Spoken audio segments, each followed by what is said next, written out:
Nahida, you already knew last night that we didn't break out of the samsara? Why did you tell us? Would there have been a point? You would have spent the night with new worries, with tomorrow still out of reach. In that case, you might as well rest within that brief moment of hope. An opportunity like that doesn't come by often, and I thought it might help you clear your minds. Paimon thought that Duke did that!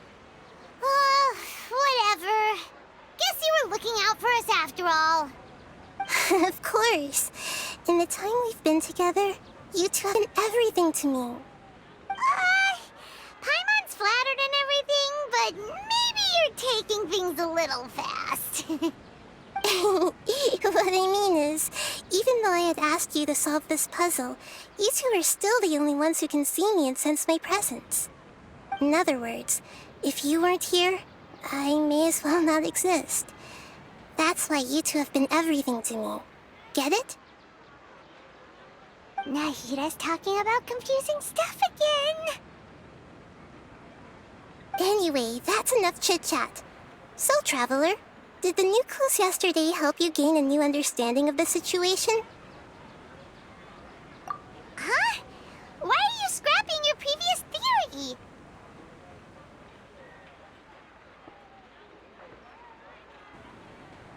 Oh yeah, you're right! Gosh, how did we not notice that? In a simple time loop, people's physical conditions should also reset. So, what's your new hypothesis?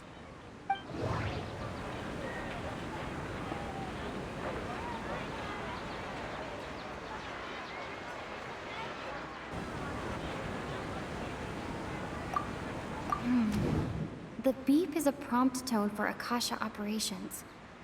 We still hear it every night, even though we removed our Akasha terminals. That doesn't sound right. Mercenaries rely heavily on muscle memory.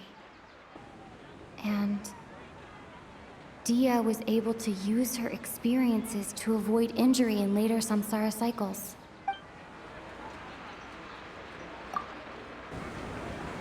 The moon, illusions, and lies. That doesn't sound... Okay, Nahida said the Akasha relies on the... We've already experienced the Sub-Zeru's festival many times. And the day of the festival seems to be in a perpetual That does...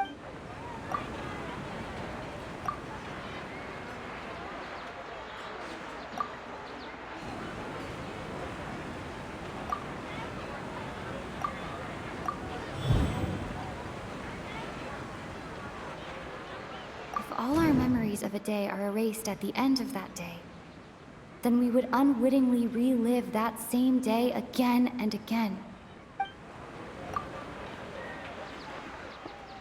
Oh!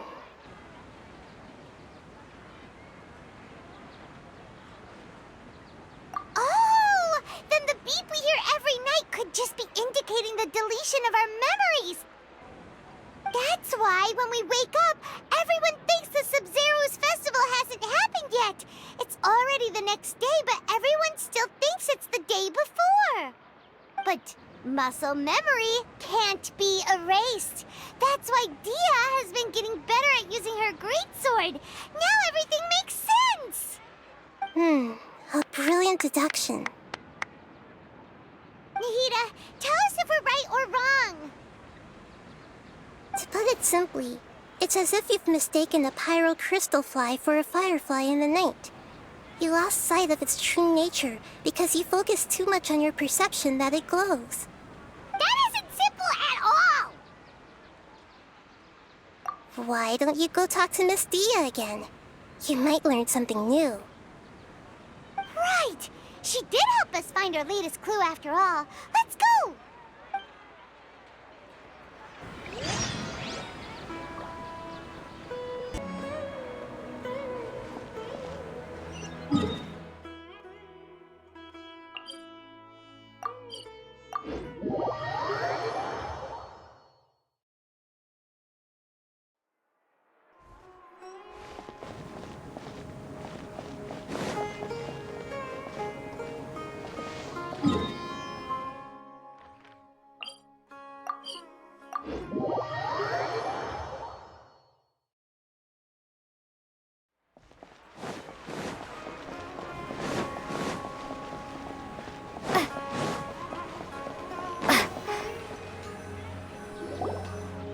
There you are. Really took me a while to find you. As expected, Dia also didn't get hurt today. Get hurt? Why would I? Don't underestimate me. Well, you're still getting used to your new greatsword. Huh. Truth be told, I also think it's pretty strange. It just suddenly felt so familiar in my hands and... wait a second! How did you know I got a new greatsword to begin with? I didn't tell anyone about it. Traveler, could you explain the situation to her today? Paimon's gotten a little sick of doing it. Oh, that works.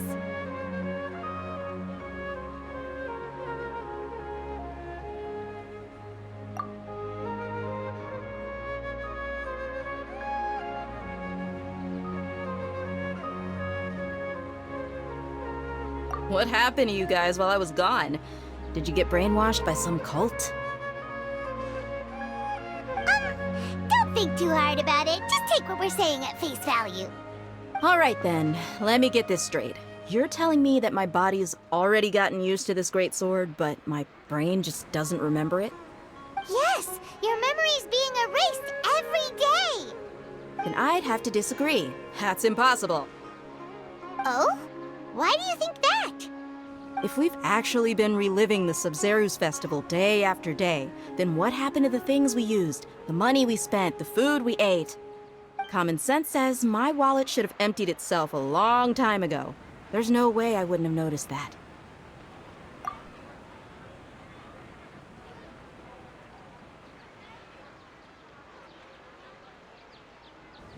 Right.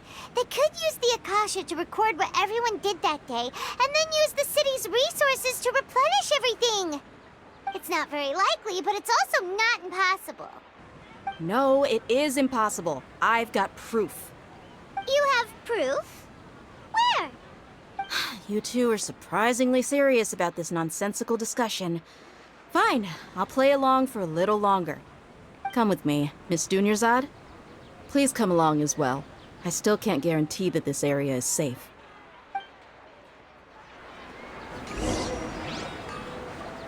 Paimon can't believe it's Dia who wants...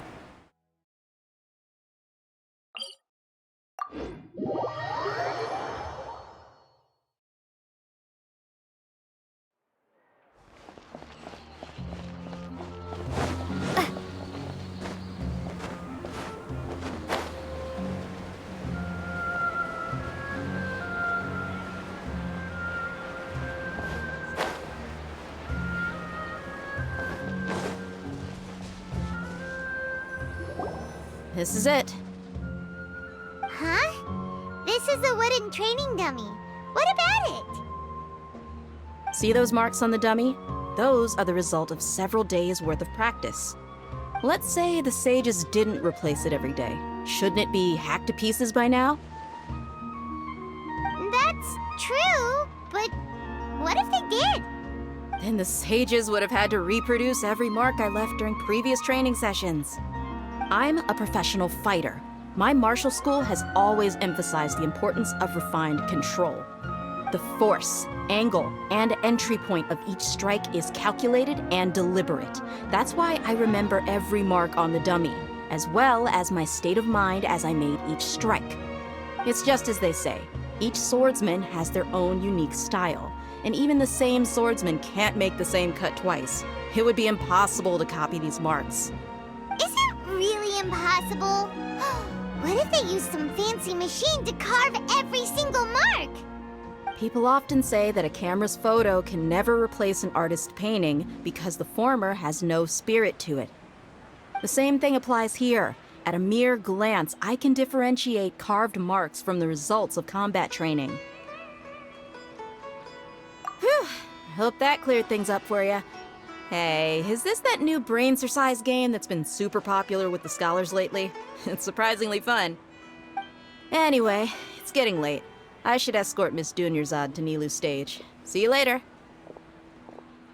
Well, simulation theory also wrong? But at least we've reached some other conclusions in the meantime. Yep, that's true. So, can we think of any new ideas right now? Strange? Paimon feels like everything's been strange lately.